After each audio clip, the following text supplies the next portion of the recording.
আসসালামু আলাইকুম এভরিওয়ান, আশা করি সকলে ভালো আছেন। 47তম বিসিএস এর শেষ সময়ের প্রস্তুতিতে আপনাদেরকে স্বাগতম। যথারীতি এখন আমরা উপনীত হয়েছি 47তম বিসিএস এর শেষ সময়ের দিকে। তারই ধারাবাহিকতায় আজকে আমার 47তম বিসিএস এর শেষ সময়ের প্রস্তুতির 16তম দিনের ভিডিও আপলোড করছি। এখন বর্তমানে প্রত্যেকেরই কম বেশি যারা 47তম বিসিএসকে সিরিয়াসলি প্রিপারেশন নিচ্ছেন তারা অনেকেই প্রিপারেশন গুছিয়ে ফেলেছেন। আলহামদুলিল্লাহ, আমারও প্রিপারেশন অনেকটাই কাছানো হয়ে গেছে। আমি আশা করি এই মাসের মধ্যেই সম্পূর্ণ সিলেবাসটা ভালো করে একবার শেষ করতে পারবো। পরবর্তীতে আমি শুধু রিভিশন করব এবং পরীক্ষা দেব। আশা করি 2 থেকে 3 বার যদি আমি রিভিশন করতে পারি, আশা করছি একটা কাঙ্ক্ষিত ফলাফল আসবে। যাই হোক, আজকে আমি মূলত মেন্টাল অ্যাবিলিটি পড়লাম। এর আগেও আমি দেখিয়েছি যে মেন্টাল অ্যাবিলিটি আমি মূলত প্র্যাকটিস করছি ডাইজেস্ট থেকে। দেখুন, ডাইজেস্টে কিন্তু মোটামুটি সব সাবজেক্ট দেওয়া আছে, জাস্ট একটু বুঝে বুঝে সময় করে কয়েকবার শেষ করতে পারলেই ইনশাল্লাহ সাবজেক্টটি শেষ হয়ে যায়। আমি যদিও ম্যাক্সিমাম শুধু ডাইজেস্ট ছাড়া সকল বিষয়ের জন্য আমি আলাদা সাবজেক্টই পড়েছি, শুধুমাত্র আমি ডাইজেস্টের ক্ষেত্রেই সাবজেক্টই পড়িনি, শুধু ডাইজেস্ট থেকেই প্র্যাকটিস করছি। আসলে মেন্টাল অ্যাবিলিটির যে কোনো যে বই থেকে প্র্যাকটিস করলেই হয়। দেখুন, আজকে ছিল যান্ত্রিক দক্ষতা, এটা 4 নাম্বার টপিক, আর মাত্র 2টা টপিক আছে, এরপরে শেষ হয়ে যাবে। তো ইনশাল্লাহ আশা করছি যে এই সপ্তাহের মধ্যে আমি সম্পূর্ণ মেন্টাল অ্যাবিলিটি শেষ করতে পারবো। দেখুন, যান্ত্রিক দক্ষতায় কিন্তু বিগত বছরের প্রশ্ন সংমিশ্রণে, অর্থাৎ বিগত বছর প্রশ্নের আলোকে সুন্দর করে যান্ত্রিক দক্ষতা টপিকটা সাজিয়েছে। তো এই বইটা আমার কাছে খুবই ভালো লেগেছে, প্র্যাকটিসের জন্য খুবই ভালো। দেখুন, 40তম বিসিএস এর লিখিত প্রশ্ন, 40তম বিসিএস এর লিখিত প্রশ্ন এবং প্রিলির প্রশ্ন সংমিশ্রণে সুন্দর একটা কম্বিনেশনে এই বইটার তৈরি করেছে।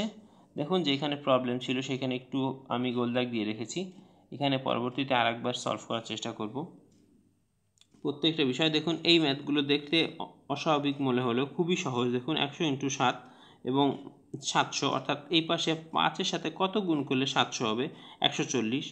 খুবই সহজ।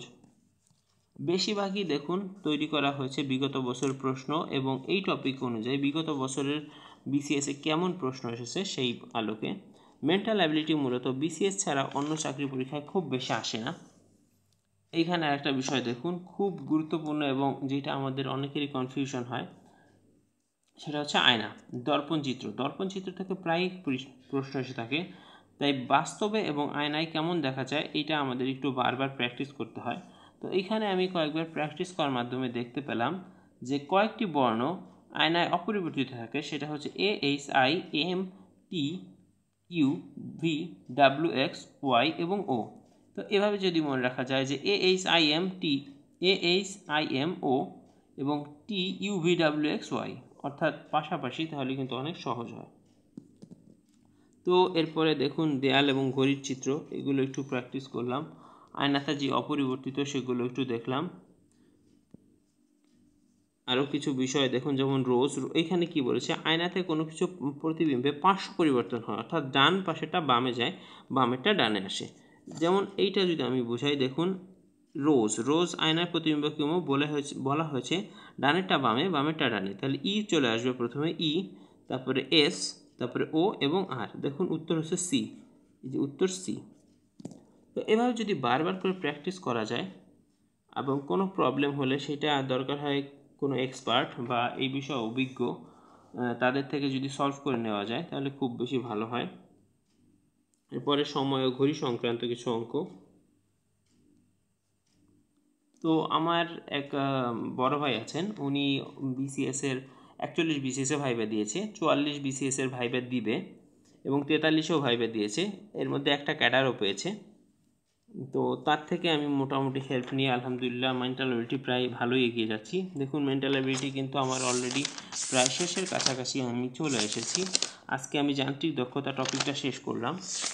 দেখুন, প্রত্যেকটা টপিক আমি কীভাবে প্রত্যেকটা প্রশ্ন দাগিয়ে দাগিয়ে রেড মার্ক করে করে পড়েছি, যাতে আলহামদুলিল্লাহ ভালো করে শেষ করতে পারি। এর পরবর্তীতে শুধু স্থানাঙ্ক সম্পর্ক একটা টপিক এবং সর্বশেষ সংখ্যাগত যোগ্যতা, এই টপিক, এই 6টা টপিক প্রিলিমিনারিতে আছে। এই টপিকগুলো শেষ হলেই ইনশাল্লাহ আমার মানসিক দক্ষতা শেষ হয়ে যায়। আশা করি 2 বা 3 দিন, সর্বোচ্চ 3 দিনের মধ্যে আমি ইনশাল্লাহ মানসিক দক্ষতা শেষ করতে পারবো। যখন পড়বেন তখন প্রচুর পরিমাণে প্র্যাকটিস করবেন এবং লিখবেন। মানসিক দক্ষতা প্র্যাকটিসের কোনো বিকল্প নেই, যত বেশি প্র্যাকটিস তত ভালো করার সম্ভাবনা। তাই মানসিক দক্ষতা প্রচুর পরিমাণে প্র্যাকটিস করার চেষ্টা করুন। দেখুন, আমি মানসিক দক্ষতার জন্য আলাদা খাতাই বানিয়েছি, আলাদা খাতায় চেষ্টা করেছি বারবার করে প্র্যাকটিস করার। কোন বিষয়টা পরিবর্তন হয়, কোন বিষয়টা, এইগুলো আয়নায় দেখুন কিভাবে আসে, সেগুলো করলাম। তো এই ছিল মূলত আমার mental ability practice. Regular practice করলে আলহামদুলিল্লাহ আশা করা যায় যে মেন্টাল অ্যাবিলিটিতে ভালো করা সম্ভব। পরবর্তীতে জিকে থেকে রিভিশন করলাম, মিহির জিকে। এই বইটা আমি আগেও দেখেছি যে আমার খুবই পছন্দের একটা বই। স্যার কিন্তু 60+ নিশ্চয়তা দিয়েছে, 46 এবং 47তম বিসিএসে 60+ নিশ্চয়তা দেখুন এখানে লেখা আছে, এবং 46তম বিসিএসে কিন্তু 60+ এসেছিল। তো যাই হোক, কালকেই হয়তো আমার জিকে বাংলাদেশ বিষয়গুলি শেষ হবে রিভিশন। আজকে আমি একদম শেষের কাছাকাছি চলে এসেছি। তো আজকে মূলত 385 পেজ থেকে রিভিশন করেছি। কিছু পূর্ব নাম ও বর্তমান নাম এটা দেখলাম, কিছু ভৌগোলিক উপনাম, এবং সাথে কিন্তু বিগত বছরের প্রশ্ন এবং বিশ্ববিদ্যালয়ে ভর্তি প্রশ্নগুলো দেওয়া আছে, এখান থেকে প্র্যাকটিস করতে পারেন। বাংলাদেশের ভূপ্রকৃতি আছে, টারশিয়ারি যুগের পাহাড়সমূহ, গুরুত্বপূর্ণ বিষয়গুলো হাইলাইট করে রেখেছি যাতে পরবর্তীতে রিভিশন করতে সুবিধা হয়। আসলে একটা বইতে কিন্তু সব টপিক ইম্পর্টেন্ট থাকে না, বরঞ্চ কিছু কিছু ইম্পর্টেন্ট টপিক থেকে প্রশ্ন আসে, সেগুলো জাস্ট দেখলেই হয়। দেখুন, বিগত বছরের প্রশ্নগুলো, এইখান থেকে বিগত বছরের প্রশ্নগুলো পড়লে ভালো একটা ধারণা পাওয়া যায়। যেমন চিম্বুক পাহাড় কোথায় অবস্থিত? বান্দরবন। নীলগিরি কোথায় অবস্থিত? বান্দরবন। এই টাইপ প্রশ্নগুলো যদি একটু পড়া যায় তাহলে কিন্তু খুব ভালো হয়। পরবর্তীতে বাংলাদেশের নদ নদী থেকে প্রশ্ন এসে থাকে মাঝে মাঝেই, এজন্য দেখুন নদ নদী একটু বেশি পড়েছি, একটু বেশি দাগিয়ে পড়েছি। দেখুন প্রত্যেকটা বিষয় কী পরিমাণে হাইলাইট করা আছে। এখান থেকে কিন্তু অলরেডি 45 বিসিএসে প্রশ্ন এসেছিল। দেখুন, বাংলাদেশের জলসময় উৎপত্তি ও সমাপ্তি নদী কোনটি? এসে হালদা নদী। বাংলাদেশে একমাত্র মৎস্য প্রজনন ক্ষেত্র কিন্তু হালদা। তো এটা ইম্পর্টেন্ট একটা টপিক, এটা থেকে পড়লাম। এ বিষয়ে আসলে জানা উচিত, প্রিলি এবং লিখিত এমনকি ভাইভাতেও অনেক কাজে আসে। যেমন ধরেন, আপনার বাসা যদি হয় ফরিদপুর জেলা, যেমন আমার বাসা ফরিদপুর জেলা, তো আমাকে হয়তো জিজ্ঞাসা করতে পারে যে নদী গবেষণা ইনস্টিটিউট সম্পর্কে বলেন। তো 1977 সালে নদী গবেষণা ইনস্টিটিউট প্রতিষ্ঠিত, এই বিষয়ে কাজ, এই বিস্তারিত যদি আমি কিছু বলতে পারি তাহলে ভাইভা বোর্ড আমার একটা পজিটিভ ইম্প্যাক্ট তৈরি হবে। তাই এইসব বিষয়, নদী, এগুলো আসলে জানা উচিত, যেহেতু বাংলাদেশ নদীমাতৃক দেশ। পরবর্তীতে কিছু বিগত বছরের প্রশ্নগুলো দেখলাম, বিশ্ববিদ্যালয়ের সমন্বয়। তো আজকে কিন্তু শেষ, 402 পেজে আমি অলরেডি চলে এসেছি।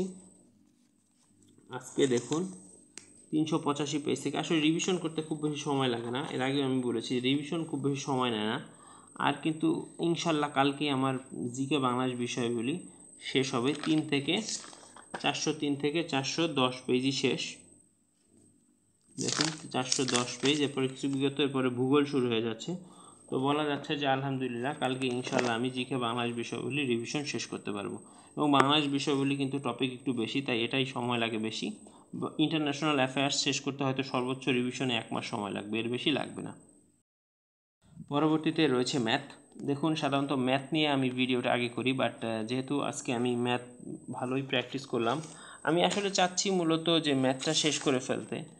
ম্যাথ যদিও শেষ হয় না, কিন্তু প্র্যাকটিসটা একবার আমি চাচ্ছি যে একবার যেন সম্পূর্ণ সিলেবাসটা শেষ করা হয়, তাহলে রিভিশন করতে বেশি সময় লাগে না। আমি এর আগেও বলেছি যে একবার ভালো করে রিভিশন হয়ে গেলে পরবর্তীতে রিভিশন করতে অনেক কম সময় লাগে, হয়তো 5 ভাগের 1 ভাগ সময় লাগে। যাই হোক, ম্যাথটা করলাম ম্যাথ ককটেল প্রিলি থেকে, আশরাফুল স্যারের ককটেল বই, খুব ভালো একটা বই, এর আগেও বলেছি। এইখানে বেসিক থেকে অ্যাডভান্স লেভেলের ম্যাথ আছে, এবং ম্যাথগুলো করলে আপনাদের যারা ম্যাথে ভয়, তারা আমার কাছে মনে হয় যে এই বইটা করে দেখতে পারেন। খুব ভালো একটা বই, আশা করি ম্যাথের ভয় কেটে যাবে। তো এখন আমি করছি মূলত সেট এবং ভেন চিত্র। এটা উচ্চতর গণিতের একটা পার্ট, কিন্তু এত বেশি কঠিন না, যেটা সত্যি কথা। যারা নন সায়েন্স বা সায়েন্স ডিপার্টমেন্টের না, আপনারা চাইলে এই বইটা করতে পারেন। এই খুব বেশি কঠিন মনে হবে না আশা করি। করলাম মূলত টাইপ 2 থেকে। দেখুন মান নির্ণয় বিষয়ক প্রশ্নগুলো, প্রত্যেকটা প্রশ্ন কিন্তু আমি ধরে ধরে করেছি। দেখুন প্রত্যেকটা প্রশ্ন যেটা আমি করেছি লাল দাগ দিয়ে দাগিয়ে রেখেছি, আর যেটা পারিনি সেটা আমি গোল দাগ দিয়েছি। তবে এখানে তেমন কোনো প্রশ্নই নাই যেগুলো আলহামদুলিল্লাহ পারিনি বা বুঝতে পারিনি, এমন প্রশ্ন নাই বললেই চলে। এগুলো জাস্ট প্র্যাকটিস। আপনি ম্যাথ যত বেশি প্র্যাকটিস করবেন তত ভালো করতে পারবেন। আমার একটা ফ্রেন্ড আমার ইউনিভার্সিটির, সে আমাকে বলছিল গতকালকেই যে বন্ধু কীভাবে অন্তত ম্যাথে 7 থেকে 8 পেতে পারি। তো আমি বললাম যে ভাই তুই শুধু প্র্যাকটিস কর, 7 থেকে 8 না, আশা করি তুই 12 থেকে 13 বা 12 থেকে 13 ইনশাল্লাহ পাবি। 13 পাওয়া আমি মনে করি না খুব বেশি কঠিন, যদি ম্যাথটা জাস্ট ভালো করে প্র্যাকটিস করা যায়। দেখুন 4-5 টাইপ করলাম, 5, পরবর্তীতে 6, 6 টাইপ 6, টাইপ 7 এবং টাইপ 8, টাইপ 9, এই 9টা পর্যন্ত টাইপ পর্যন্ত পড়েছি। টোটাল আছে এখানে টাইপ দেখাচ্ছি, দেখুন টোটাল 11টা টাইপ আছে। তাহলে ইনশাল্লাহ কালকেই কিন্তু আমার ম্যাথ শেষ হয়ে যাবে। মূলত টাইপ 2 থেকে শুরু করেছি। দেখুন 19/4/2025 প্রত্যেকটা ম্যাথ ভালো ভালো করে ধরে ধরে করেছি। আসলে সত্যি বলতে ম্যাথে আমার নিজেরও ফোবিয়া ছিল, আমিও ম্যাথে অনেক ভয় পেতাম, কিন্তু আলহামদুলিল্লাহ এই রিসেন্ট 3-4 মাস টানা প্র্যাকটিস করার কারণে আমি ম্যাথে আলহামদুলিল্লাহ মোটামুটি একটা ভালো বেস তৈরি করতে পেরেছি। আমি বিশ্বাস করি যে ম্যাথে আমি একটা ভালো স্কোর আনতে পারবো।